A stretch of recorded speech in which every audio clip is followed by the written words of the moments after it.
everyone, welcome back to the next episode of the G&A podcast. I am that generic side A villain who has decided to interrupt your tuning exams, firefighting competition. Do. And I am the Soma family's #1 dealer, Sobroni. I took a slightly darker turn than you did.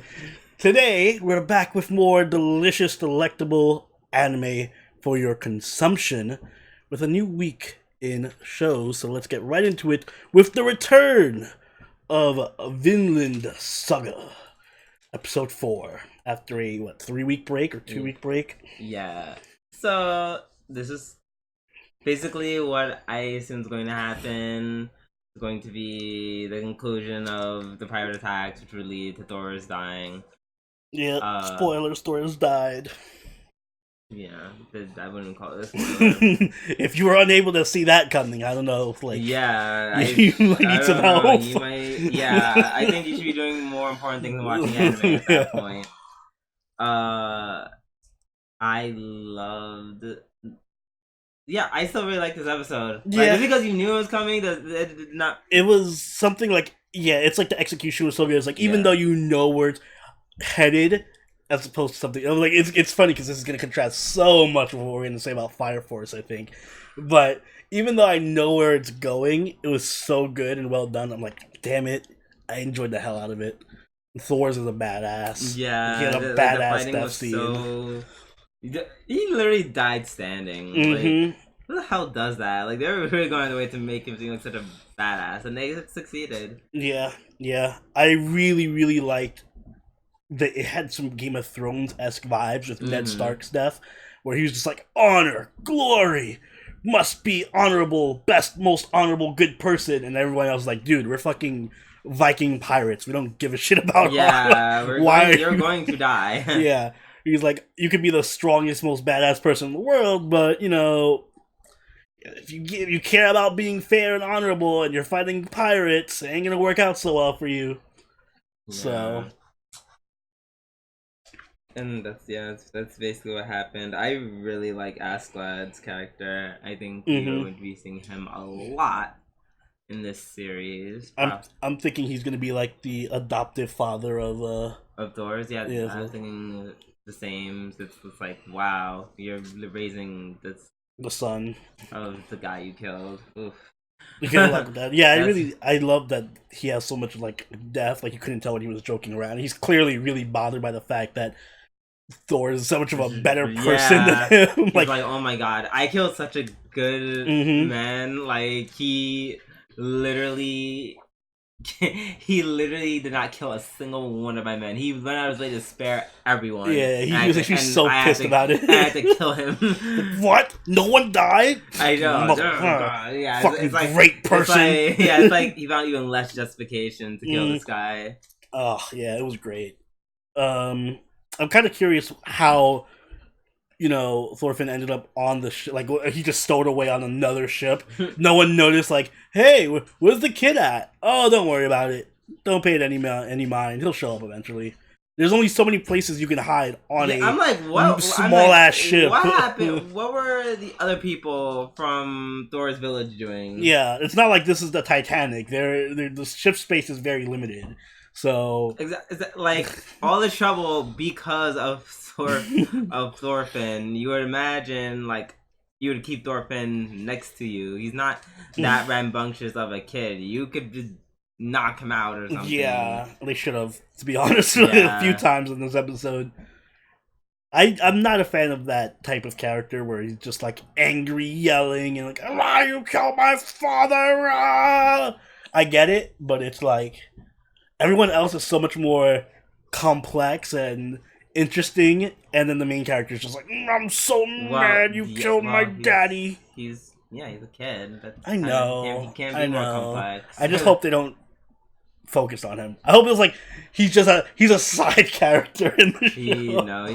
No, what's gonna happen? They're gonna do a time skip where he's actually like grown. Oh, you're right. Yeah, you're right. And then you're like, yay! Now I'm a grown ass man. I hope that happens in the next episode because I'm not going to stomach it. I don't want to hear him being all like, my dad, you killed my son.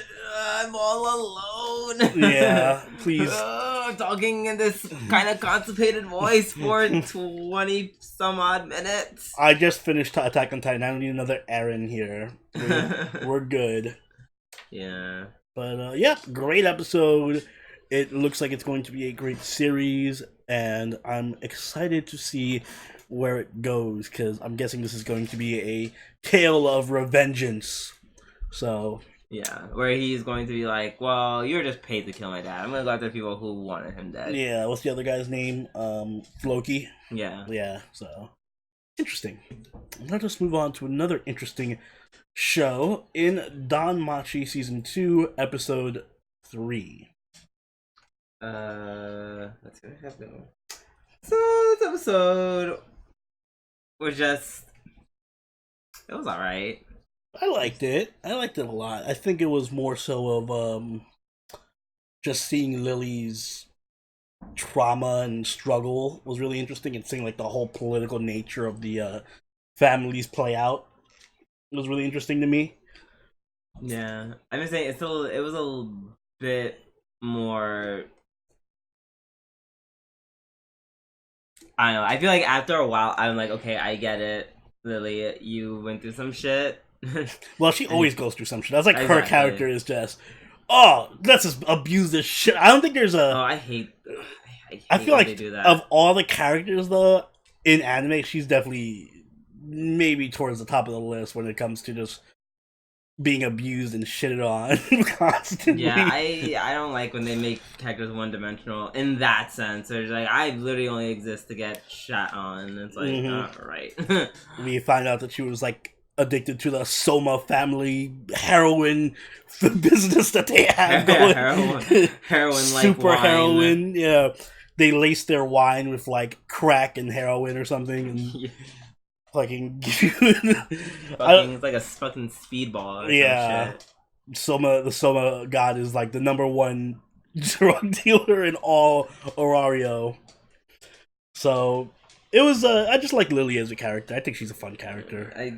I think she's fun when it's now about her just being sad and abused and popped up on drugs. I'll give a break because it was only one episode. So if they had if this was like 3 episodes or 2 episodes, it would have been too much. But it was like 1 episode, and it was kind of like there was 2 parts to the episode. There was the whole her being in a dungeon and abused and shit, and then there was also the part where Hestia getting the troops together and everyone switching families at the end. So yeah, it wasn't too heavy. It was diluted. I feel like this episode was a lot. It felt like me like filing away paperwork to do a lot of things. That's what it felt like. Why? Like as a setup type of thing? Yes. Like just like okay, type. Okay, this person's familiar. Type. So now order to rescue her. Type. Okay, with this one. Type. Okay, we're doing this for our tournament. Type. It was a setup episode. It was incredibly. I liked it because it was still like it didn't feel as forced like the other show we're gonna talk about. This one was more organic. Like, yes, they're gonna have to have the meeting about the thing with the tournament, and then they're gonna have to. Well, yeah, it wasn't. Yeah, I'll give you that. It wasn't forced. It was what it was. I like the process for picking the game though. Just reach into a hat and pick it by lottery. First of all, whoever wrote Siege is a dick. Whoever wrote Siege is like one of the people who tried to give me Natu in the fucking Fate Stay Lock we're doing right now. Secret plug, go check out the Fate Stay Lock. Yeah. So yeah. Siege. I have a feeling they were all being dicks, and they wrote shit like Siege 20-on-1 fight. I can't say I'd be much better. I said baseball match. I said gangbang. Gangbang. I mean, hey, and the winner, whoever tops out first, if he can make it through all of them, he wins. I feel like this whole episode was a bunch of ideas for it. Your idea for gangbang war game definitely can happen. I feel like that'd be fair. To be fair, that'd be the one time I want eyes on screen. I'd be like, "Where's Eyes? She needs to be here for this." And the whole drug thing, like, that was pretty explicit. Like, I'm like, okay, this is definitely something that was written for. Like, hey, make porn of this one scene. Yeah, that was incredibly, like, there's another anime this week that was also very heavy on the more ecchi side on things. Mm-hmm.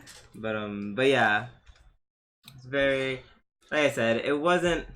Well, this episode wasn't bad. It wasn't as, like, go as the first episodes were. I have a feeling that the next couple of episodes are going to be, because they're going to be focused on the game, so they're going to probably be a lot more action-based. Yeah. Still better than the spin-off, so... Oh, Lord. Yes. So we'll say that for now. That's like, if the spin-off had, like, one of the best episodes, it'd be that. This episode would be one of the spin-off. Yeah, it would be like the best episode of the spin-off. It would be almost as good as this episode. Exactly. Sorry, and to those Eyes fans, because we do have a few Eyes fans, I will say she is very attractive. Very attractive. You literally just have to like blonde bitches. Like you. All right, so this is all Drew. Drew does not reflect the opinion. Leave your hate comments towards Drew. I don't want to see anyone say I hate her. You literally just have to be like, oh my god, I literally just like blondes in order to like. I do like blondes, but that's it. No, and that's the end of the statement. I literally just like blondes. That's it. You can't say I like blondes with personality, or maybe you like blondes with no personality. Is that a thing? Do guys go for girls with no personality? That is definitely a thing. You like dead fishes? I'm like, do you look at a girl and you're like, wow, she's almost like a corpse. Perfect. Maybe she's for necromancy. That's for necrophilia. So for all you necrophiliacs, yeah, she's perfect. All true, by the way. This is all Drew. This is not me. I said what I said. I hope you got hate in the comments. I hope you got as much hate as when I said that shit about Vlad on Apocrypha. Okay, because that was a really bad opinion. Oh, this isn't? No, this is the truth. She's just very boring. This isn't just an opinion. This is like proof. I sat through a whole series and learned how boring she can be. Alright, now I'm done letting you dig your grave. Yep. Let's move on to Fire Force, episode 3, which is also more bad things. Ugh. So I don't know how to feel about this episode. I do. I do not care for it. Only because it brought up this trope, which I'm starting to realize I can't stomach it, which is why I'm not a huge fan of shonen anime at all. Which I'm about to literally start attacking more people. Was like, I don't understand. People who like. I mean, I guess the same could be said for most other genres, but like, do you guys really love that whole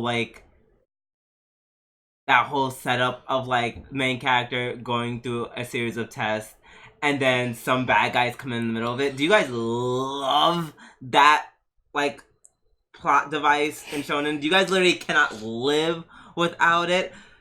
Like, I don't understand why this shows up so much. It's shown up too many times. Does it happen in Black Clover? I'm pretty sure it did. I'm pretty sure it did. I mean, yeah, it does happen a lot. I like it when it's better. Like, if it has to be really, really subversive, like with Soul Society arc in Bleach did it really well, where it's like, oh, but that's not the same. Because it was I'm literally, that's the thing. The fact that I'm being so specific about it is my problem. I've seen this whole thing come up. Like, you mean literally they're taking an exam.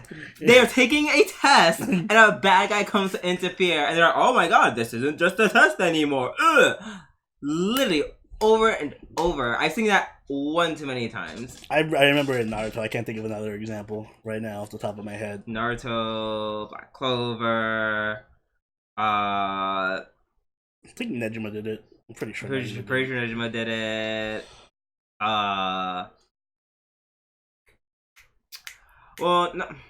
Okay, so let me add in on that. Test and or competition. Okay. Competition in general. because I'm also thinking of Fairy Tail. Oh, Fairy Tail did that shit. I have multiple times. Yeah, like to the death. Yeah, exactly. Right. I get your point. Although with Fairy Tail, I'll give it a pass because it usually is just stupid fun. Exactly. Like, it's not trying to be serious. Exactly. It's still great. I still love Fairy Tail. But so my point is, they do this trope way too much, and yeah, I feel like in this series the execution was not great. It was just one episode of it. It felt very like a generic-y, like, all the showing people love doing competitions, and when the bad guy drops, so let's just do that for an episode. We're done! Oh, bad guy's gonna say some stuff and say some things that's going to make the main character be like, huh? What's going on? Yeah. Ugh. Like, corruption within our society that I'm a part of? Nani? So since we're going in on things we didn't like about the episode, I have two major complaints. Well, one minor complaint and one major. My minor complaint is, I really hate the setup of, your brother's still alive, and he's probably evil, and you're gonna have to face your brother. Like, that's another really, really overdone shonen trope. Yeah, I was really about to lead into that. So, yeah, we got the Sasuke stuff or whatever. I get it. His brother's gonna be alive, and his brother's gonna be, like, anti-Fire Force or whatever, and it's gonna be, like, a conspiracy. Like, I can see the thread for the plot line, like, 100 episodes ahead of it. I know, and that makes me not as invested in it. And as opposed to Vinland Saga, where even though I can see the thread of the plot, it's still, like, very compelling. Yeah. This is very, like, oh, so this is just going to be his brother's alive, and he's going to be evil. Yeah. But my other, bigger problem is this episode was so, like, forced with the plot. Like, here, we have the exam. Random guy shows up. Did it all in one episode. One episode. Hey, let me tell you all about your brother. Let me tell you about how the Fire Force is all alive. This blah, blah, blah, blah. We have our fight right now. Fight. Okay, let's place. Drag exit. The other scene where Shinra meets the captain for the first district. Oh my god, that got me so mad. He was just like, oh, do you remember that fire you saved me from 12 years ago? I don't fucking remember that fire. There's millions of fires that happened between now and then. Why would I remember that? He must be up to something. He's hiding something. Everyone in the audience be suspicious of this guy. I know. I'm like, or he can just literally not remember the fact that he puts out so many fires. Like, when he said that, I'm like, that's an actual legit excuse. Yeah. I don't remember every fire I've done. That's like me saying, hey, Andrew, do you remember that test you took in biology class? 12 years ago? No, I don't remember. It literally was 12 years ago. What are you hiding? Yeah. What are you hiding, Drew? Well, things happened that day when you took that biology test. He must have killed someone. That's why he can't remember. So yeah, the excuse for him knowing why the first captain is like suspicious is so fucking weak. Yeah, it's just not good writing. It's actually, yeah, that's my biggest problem. This whole episode just lack of good writing. It was everywhere. It was horrible writing. But that I also really liked about the episode was, one, we got Tamaki, and she's fucking adorable. Cute girl, yeah. Yes, she was great. She was like the only saving grace in my opinion. Then I like the action and the imagery was really good. Like, there was a few actual scenes where it was like really well done, where, like, for example, when he does his like flame on, I'm just gonna call it flame on, he does his flame on and he's like pointing at the bad guy, and there's like, you see their shadows against the wall. It was like really great imagery. Or like in the beginning where he's talking to the other evil guy and there's like all this stuff going on in the background, and it's like it felt very Shaft like, where each like individual frame is just like so artistic.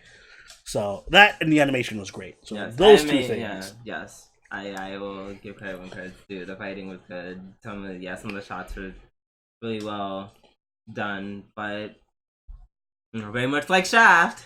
Yeah. It doesn't mean that, at least to me, does not mean much if it cannot go hand in hand with the level of writing.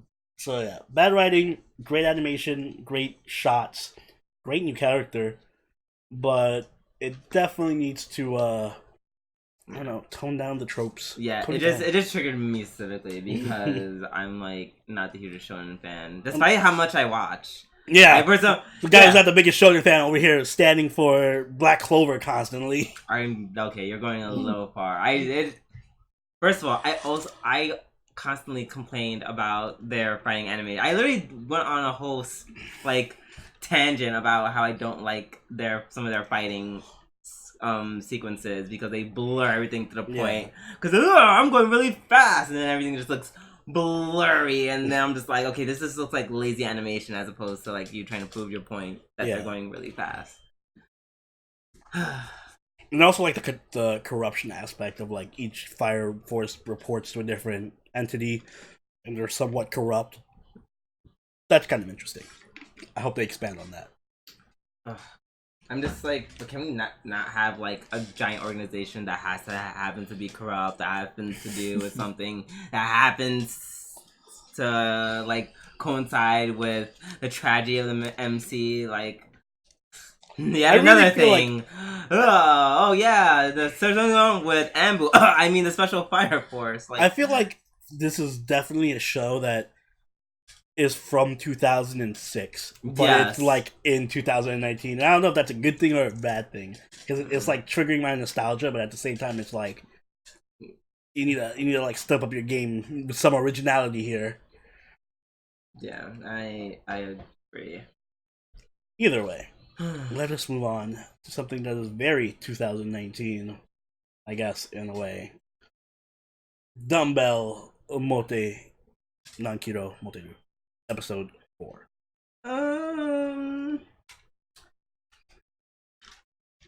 Okay, so I just like the last episode. I have some pluses and minuses, just not as intense. Sorry about the good stuff. I'm not sure it's good. It's just a thing. They just went really in on the ecchi this episode. Yeah, there was a lot more ecchi than normal. Right, the fan service was like they weren't trying to be subtle at some point. They even did like after all the workout exercise routines or whatever videos, they like put like a random fan service shot of the characters. Like both exercise. One was like, oh, we don't do your stuff. Your chest me looking better, and it just shows Hibiki like naked under bed sheets. Like, like squeezing her breasts together or something. Like, all right, that's a bit really explicit, but okay, I'll take it. And then the second one is like, I think they were doing like burpees or something, and then after that, what Akami's like bra just comes flying off. By the way, burpees sound... First off, the name burpee sounds horrible. I hate that name. But secondly, they look horrible to do. They are horrible to do. God, it's like the worst thing. I would never want to do that. My whole body is in so much pain when I do them. It's like, just jump on the floor and then get back up constantly, over and over and over. Yes. Like, nope. How about we don't do that? Yes, it's to get your heart pumping. To get yourself killed from overexhaustion and heat stroke. That's what it's for. Have you not ever heard of burpees before? No. I'm glad I lived my life up until now never knowing what a burpee was. I'm so sorry you've been mentally scarred. And now that I know, my life, you're never going to do. My life is now worsened by knowing this knowledge. Oh my god, I can't wait till the day something puts you in like a position where you have to do a burpee. Some guy just holds me at gunpoint. Do 20 burpees or I'll kill you. Oh my god, that's actually... I'd be like, could you aim for the head? Yeah. Like, well, I don't want to die exhausted, so just go for it. But yeah, the episodes themselves were really... Or the parts of the episodes were really well done. I like the... what was the first part? The gym being overcrowded and then having to do the workout machines. Yeah. I like that. But my favorite part was... them having to go to the beach because of or not the beach. Was it the beach? Yeah, they went to the beach. No. I went to the beach because it was all the beach was closed, but they had to do the whole workout team. No, my favorite part was the going to Akemi's house. Oh yeah, because that was the most relatable part. That actually was the most funny. I think we were like watching it when he was doing the workout on the chairs, and we were just like, okay, those chairs would definitely break or slip or something.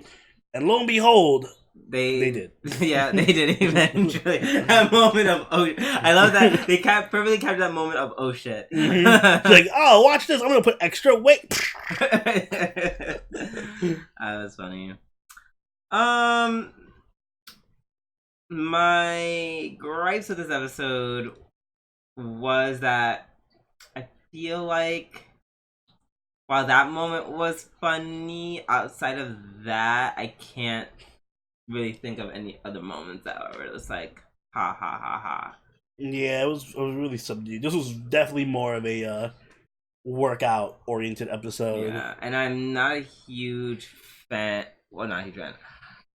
I wish they would go back to what they did literally last episode when they started doing like being a meta with like the workout explanations. Why do they stop doing that? Keep doing that. It's weird because it's like going back and forth between being an anime that's just about like workouts and then being an anime where it's like being funny and stupid, but then workouts are like worked into each episode segment. You know what I mean? Like, yeah, focus is different. So yeah, I like it a lot more when it's just being like a stupid anime that just happens to force workout routines into every random segment. Like, I'd rather that's exactly what this anime should be. I'm like, don't make this so actual workout anime. That's not what people are watching this for. Yeah, it should try to be an anime first and then a workout thing second. Versus being a workout tape with anime as its art style. Yeah, I agree. So hopefully that bit of a hit or miss so far, but hopefully next episode. I'm still waiting for the white-haired girl to show up, so I hope she shows up next episode. Right, so let us move on to Lord El-Melloi, to the second episode 4. A lot of Rayness this episode. Finally, we got some more Rayness's beauty and loveliness. Yes, right. The Lolicon is overjoyed. Yes, yes. Best episode, 10 out of 10. Okay. It is sort of very weird with him cradling his lover's robes. Yeah. It literally, it's sort of, I was like, oh, Ryder. I like the underlying like thing where he's trying to get into the Grail War, the new Grail War. With I'm guessing it's like because they already have 2 participants. They have Bazette and they have Media's original master. So I'm like, what spot is he trying to take? I guess Shiro's spot would have been his. Waivers if he entered, it would have been Shiro's spot. So we know that obviously he doesn't, but it's interesting to think about what would happen if Waver had joined the that's interesting. They should do like a what if story where Waver joins the 5th Grail War. Oh sorry. I just yeah, you like part. Imploded mentally. So the episode starts off with them going to repair the ley line at a workshop. Which I thought was very interesting because I don't know. I do really try to like catch on to like the magical stuff. I think I'm getting a little more used to it. Yeah, this is helping increase my comprehension of actual fate versus magic and how it works. Yeah. We get to see a little bit of Rain's magic. Her mystic eyes, which apparently everyone has mystic eyes. This is getting to Naruto levels where everyone just has like a fucking showering gun. Yeah, at least they're not all broken. They're just different one way or another. Hers are kind of in the middle because hers are pretty good. She can sense magic. Yeah. I feel like that's very specific though. Like it's very good for what she's doing now, but everywhere else it would be like. Except it causes her pain if it's like too much. Apparently, like as the one scene, like when underground, her eye literally looks like it's combusting into flames. Imagine like she stands next to Medi or something, and her eyes just explode. Like, so much magic. We got to see her maid too, which like I like her maid. Her maid, yeah. The design is really fun. Way better than Kanif's fucking blob of mercury. Yeah, I would say so. It's very cute. And now apparently it's become like a race against the storm. They're trying to see if they can prove the sun is innocent before the storm ends. Yeah, that's a good setup. It is a good setup. I like the new character that was introduced. The sexy girl with glasses. I always forget her name too. Sexy was girl. It Walletta? Sure. Man, you have all these notes. You didn't write down her name. Nope. I would literally just like chick with the snakes. All right. Well, chick with the snakes is really hot, and I like her overall personality. I feel like she's super interesting and probably going to be relevant to the culprit for this case. Yeah. Yeah, I like that too. Imagine it was her. It was all me. I did everything. No. And at first I wasn't sure how I was gonna feel about this episode, but then I like that it came with a twist at the end. It's gonna be a two-parter where just like the other chick who wanted this workshop, who was like the clear obvious culprit, has been murdered. Yeah. Bum bum bum. And I like that we had a cameo by Karya, or what was his name? Shishio. Yeah. Which I'm like beginning to think this whole anime is just references to other Fate anime and properties. Like literally every episode there's like a reference to, hey Shuten, what up? Speaking of Fate. Yeah, right?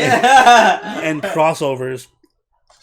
Every episode has been like a reference to FGO or Apocrypha or Fate Stay Night.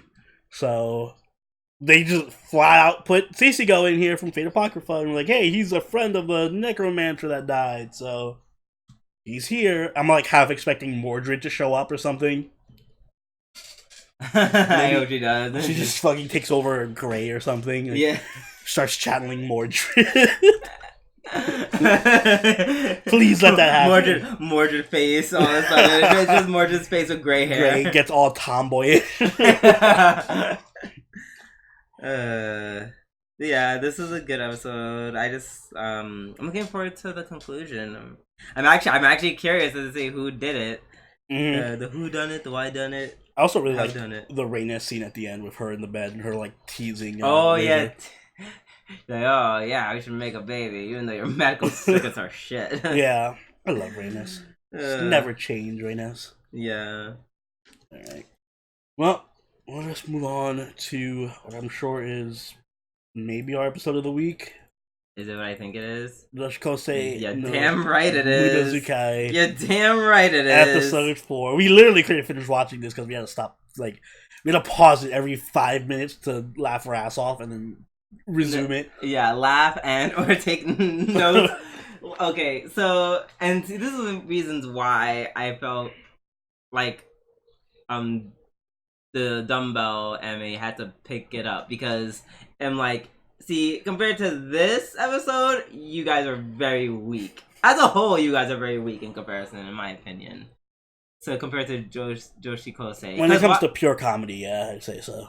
Because Joushi Kousei, this episode is just really funny, and it's like they keep doing like little funny things that just like it's like boom, boom, boom. It's like machine gun comedy. It's like it's like a literally 5 to 10 jokes every minute or more. It's just they just keep throwing out, and they're jokes. all funny. And if they hit hard, because you're just gonna get hit with like 5. They'll do jokes within jokes. Like they'll do jokes at the same time that they're doing other jokes. They're just setting up another joke.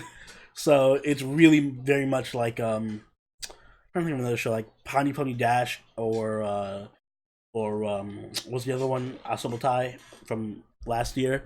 It's like that. It's very much like that. It's just a bunch of jokes right after the other. Yeah, except like, and they're all random, stupid shit. Like, oh my god, it's all so painfully random. Oh, it's so great. The beginning where she's just like about like, this great miracle that happened, and it's just like Roa literally just throws a eraser or whatever, a rock or something at her face. Yeah, at the bartender's face. At the not bartender, the the cashier's face. Cashier, yeah. And then it's just like, he looks like Buddha because the ladybug goes right in the middle. Mm-hmm. Like, wow, I did that. That was a miracle. And then Walter just flicks the thing at her, yeah. Flicks the bottle cap at her head. That was so like that, and that was just like such a cute, fun way to start it. And it like kind of continued through the episode. It's hard to follow this episode because there was like 3 or 4 different plot lines that were going through this episode, and like random characters that will appear and have like one scene. But it's such a good scene that it's like, all right, you deserve to be like. Loli only had that one scene this episode. Oh my god, the Pocky! But it was so great. It was so great because and I love how they're very much like, okay, Tanaka clearly makes the show, so we're just going to have an episode where it's going to center all around her, even though it's not. It is, but it isn't. Yeah, it's weird because she's not directly the focus of any of the scenes, but she's like it's around what's her name? Mahime. Majime. Yeah, and we find out she's like a secret stalker of Tanaka just so she can figure out how to interact with Robo, her true love. Yeah, and then she's also so awkward. There were so many great side moments to this. Her mother is great. Like every time her mother shows up, where she's like sick in bed and she's like losing her mind, and the mom's just like, "Oh, she's going crazy from the fever." Yeah, right. Her mother just has like the worst opinion of her. They're like, she's crazy. She doesn't know what she's doing. Oh god. Oh, what is wrong with my child? Oh my god. Oh, the scenes with Sensei. Oh my god. I don't know what. No, I definitely like the second one more. That was so funny. I think it was my favorite part of the episode. I'm just going around back of Tanaka and just like putting the tape. Put the note on our head. In the first one was very interesting because it's one of those things that you just had to like catch. Like, I love how she's like, oh, but you know, I let him to schoolgirls and da da da da.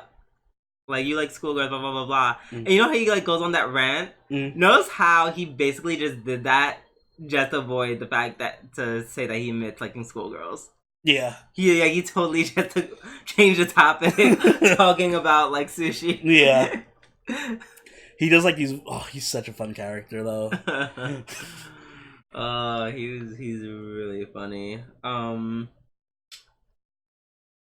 my god! Remember when they're in the restaurant and then out of nowhere, fucking Baka just does like that licking thing with her lips. Yeah, just like random moments like that are so fucking funny.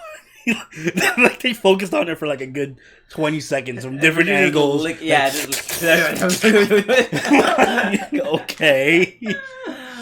And even to the point where Laura comes back and she has a drink and she just like passes out and goes on an acid trip.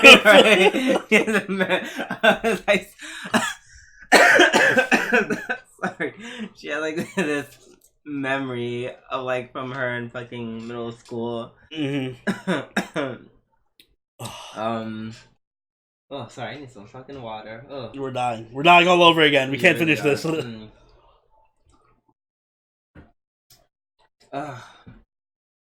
But yeah, I think what made this episode way more funnier than like the other episodes. Not saying the other episodes weren't funny. They were funny, but like this one just had a lot more like slapstick. Yeah, it was a lot more in your face, and it was just it was so funny. It was fucking great. Even the parts where like she comes up and tries to take Majime's books and stuff, and she just fucking like seeing their interactions is great, and seeing her like make Majime even crazier. Where she, at the end of the episode, just like, I love being wet in the rain, and fucking throws water all over herself and shit in front of Robo just to, like, get her to start a conversation with her. Yeah. So a lot of that is just, I love the way the characters interact with each other.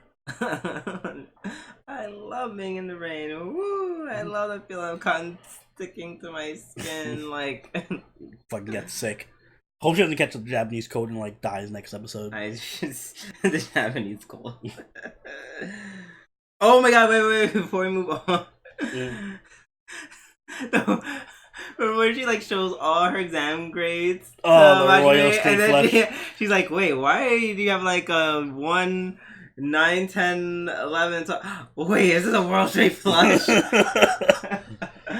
There's a lot of just stupid. If you want a stupid comedy, pick this up. It's fun. It is very You're fun. not going to be disappointed. But alas, we have our last show of the week, which isn't a stupid comedy. It was a very serious episode. Fruits Basket episode 17. In a weird twist, this was actually... This would have been my episode of the week if not for... I agree. I think because it was just... Because I remember saying to myself, I was complaining about, like, oh god, we gotta see another episode of of Uo and her background story and blah blah blah. I don't want to see this, but it was actually really well done. It was. It felt like a Lifetime original movie. The way the drama played out with her and Toru and Toru's mom, but it was nice to see like actual genuine character development where she's confronting her weaknesses and like, okay, I need to make my life better and this is the way to do it, and like see her progress and get friendlier with Toru and get out of the gang and then have to go through all that ritualistic beating to get out of the gang. Yeah. So considering the show hasn't been paying much attention to her, like she's a side character, yet she's getting all this. She got a 2-part episode going into her backstory, which is really nice. I'm not gonna be surprised next to go. Now let's talk about Hina. Yeah, we know more about her than we know about like Yuki, for example. Yeah, definitely. They're just like, all right, let's just get our background story out of the way completely. And yeah, I have to say, I was just really impressed about it. Yeah, like Oni said, her growth was well done. There's also another person who made me definitely love this episode more was Toru's mom, Kyoko. She's great. I loved her presence. I loved her energy. Shit. I just love Toru in general. Yeah. Oh yeah, and Toru was great. And it's like I just it just made you really like them as people. They're just like, hey, they're just chick who's really going through it, and she doesn't know how to express herself correctly because she's like in a fight gang and comes from a rough background. So let's just kind of. It was a feel good story. Yeah, like it succeeded at making you feel good. Like it didn't feel too sappy at all. And I just like seeing Toru always be like, she's like the nicest character in all of anime. She's fucking always happy and nice. Yeah, like seeing her grab Uo in the beginning. And, oh my god, that was funny. They was like, Toru just said yaga and just like we out. She just took Uo's hand and just did like, damn. I was like, damn. Okay, Toru, you know how it works in these streets. Yeah, Toru's street smart. She knows. And you mentioned it too, but Uo this episode, present day Uo had like an amazing outfit on. Yeah, she looks super hot. Yeah, they were like, all right, time to make her look really mature and really attractive to further illustrate her growth. I think that's what it was. It was like an effect of like seeing her when she was in middle school and like she had the tomboyish haircut and like really unattractive clothing, and then it jumps to present day where she's like fucking looks like a supermodel walking down the street. Did a good job of like contrasting her growth. I agree. It was very well done. Like even like handling the other kids who are the other middle schoolers who are trying to pick a fight with her. Yeah, and she's just like, no, just stop. And then she says some cool things, and she's like, oh my god, I'm a lesbian now. She just attracts people to her side. Yeah, because she is attractive. Yes. And I think that about says everything we have to say about this episode of Fruits Basket and all the shows we covered this week. So if you did enjoy this podcast, make sure you hit that like button and subscribe so you can keep up to date for our weekly podcast. Also, if you haven't already, make sure you join the party of our Discord, follow us on Twitch, and follow us on Twitter. And if you want to go the extra mile, you can donate to us on Patreon, like all these lovely patrons on screen right now. And Drew, do you have anything you'd like to add? In the spirit of Toru, just go make sure you check up on your loved ones every now and then. Make sure they're doing okay, even if they're annoying and obnoxious, like Uo was. Yes. Be like Toru. Always check up on your loved ones. This has been Soberoni and Doobie-doo. We'll catch you next week. Later. Bye.